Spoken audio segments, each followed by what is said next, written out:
All right, guys, I want to give you guys an update on the moving to Okinawa.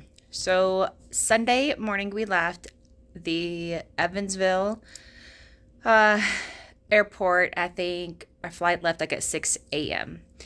Then we arrived in Atlanta, and then we went to Tokyo, and then we came to Okinawa. We landed in Okinawa at it was Monday evening around 7 p.m., give or take. So on our flight, we didn't use like half of the things I thought we were going to use. The flight was definitely different than I thought. It's been a long time since I've done such a long flight, especially international. The games we did not do. The books I had planned on read did not get read. The face masks never got put on. I did use the compression socks. I did use the nose spray and the face mist. I did not change my clothes. And my Kindle, I think, came out maybe once during that time. So there are some things I definitely learned, things that I will use again, and things I will not use again.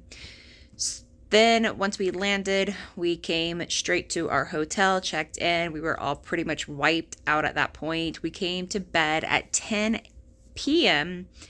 Okinawan or Japanese time, which would be about 9 a.m. where we just left Eastern time. So we tried to stay up the whole flight, so that way we were exhausted when we came, and it was pretty much true. We were all very tired. We woke up, I think at 5 the next morning, and then we had a lot of things. So we've been back to back, so busy. We haven't had any time, like any downtime. So Tuesday we drove around his sponsor. He's done a great job, and he took us around the island a little bit, took us to breakfast. We were able to go to, run a couple errands. Like we went to the commissary. We checked in our post office box. Then we came back to the hotel. From there, we decided to take a taxi out in town to get some dinner. So we did this amazing, really cool sushi restaurant. It was by Conveyor Belt. I want to do like a video completely on it because it was really, really cool. It was kind of like learning by braille though, because one thing that I think I got some misinformation on was, a lot of people already speak English, so it's not, the language barrier is not as bad as probably I was thinking.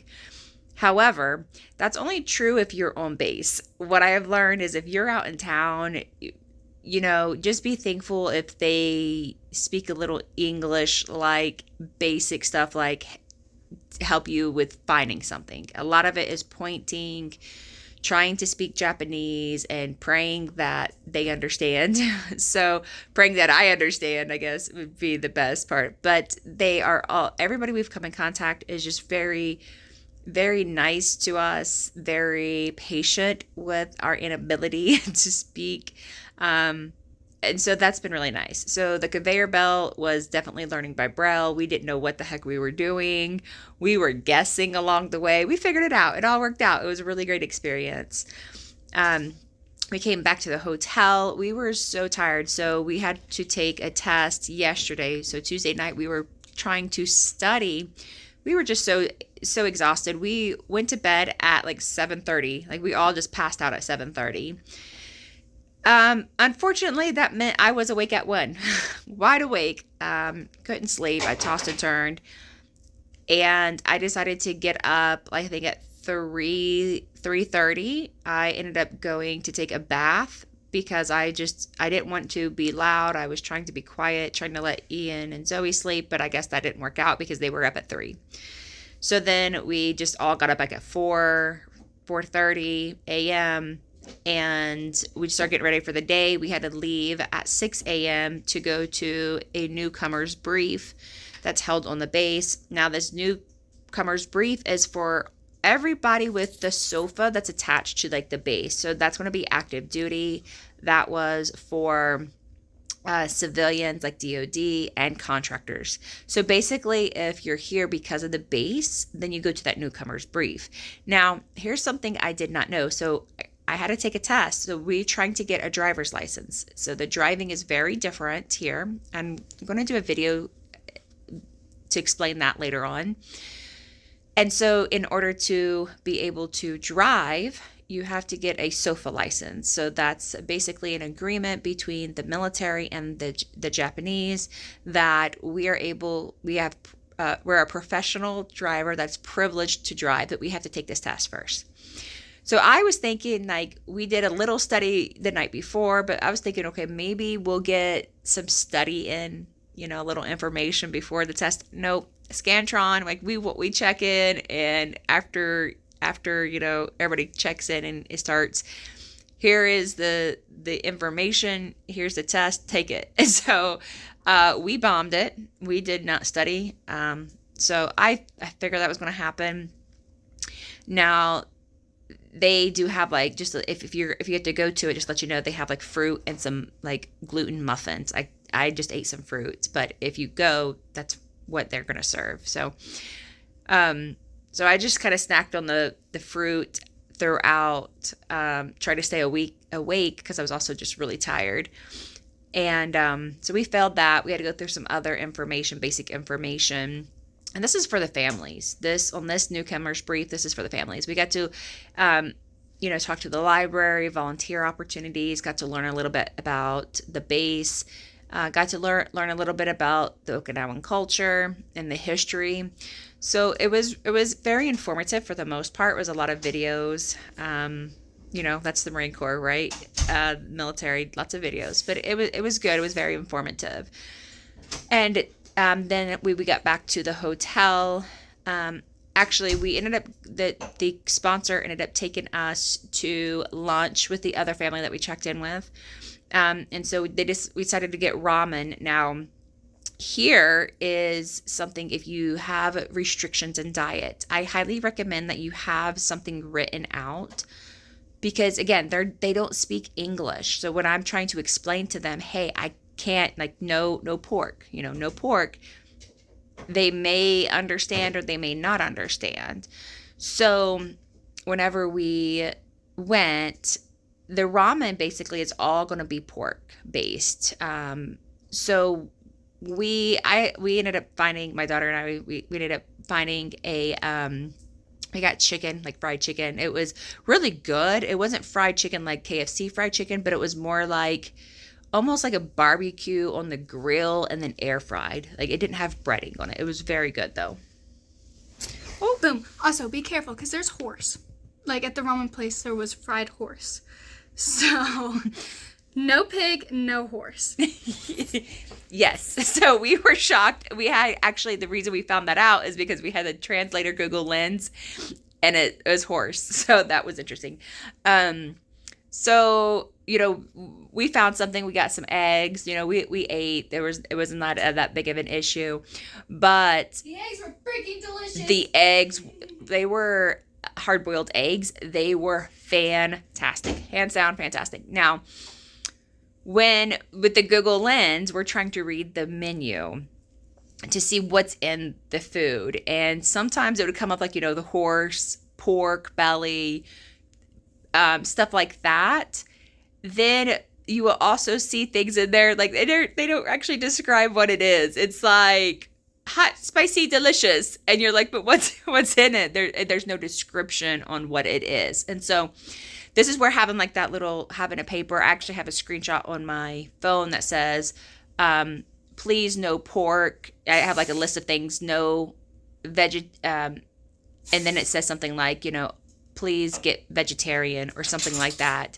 That way, if, we can kind of communicate. Now, we do have a translator app that we are installing and working on, but soon we'll be able to use that to communicate effectively. But just know that, like, if you have a restriction in diet, or if you don't like eat a lot of different foods, that is going to be something that's going to be very important to know how to communicate your needs. Because my husband, he ended up deciding to get miso, thinking it was like a vegetarian miso. And the lady, when I told her no pork, she didn't really help. She didn't understand that we couldn't eat the pork. And so He decided to get the miso thinking it was a vegetarian, and it wasn't. It was pork based. And so you just have to kind of be careful, like being able to communicate your needs. So that's one thing that really need to learn how to do. And then we came back in, after that lunch, we came back to the hotel. My daughter, Zoe, decided to stay here because she was like, I'm tired. So we're like, hey, can you do some laundry? Dad and I are going to go study.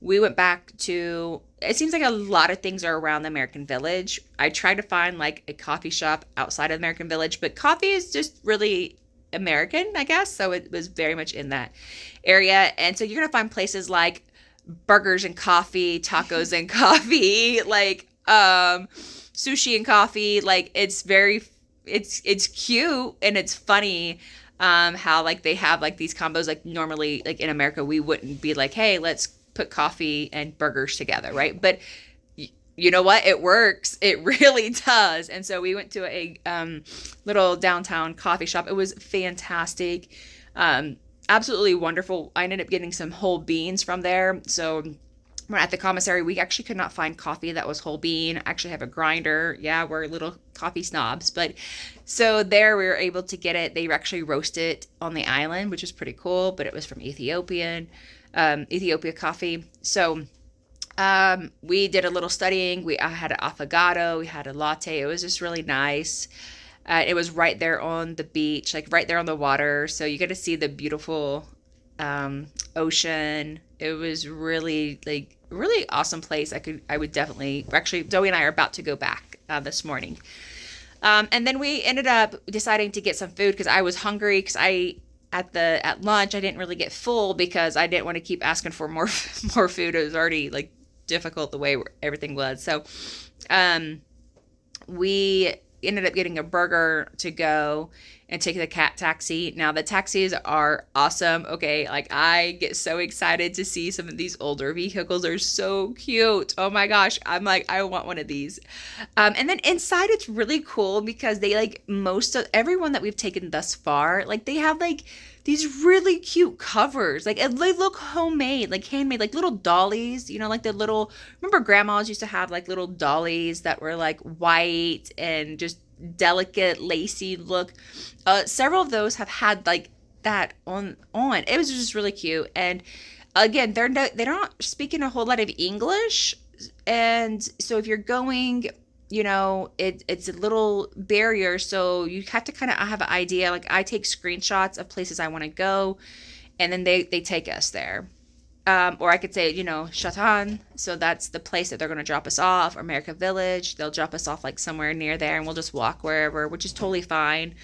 The taxis on base, the hotel that we're staying at, there's a phone directly to the taxi. So we just call and say, hey, I need to go here. And then they come pick us up.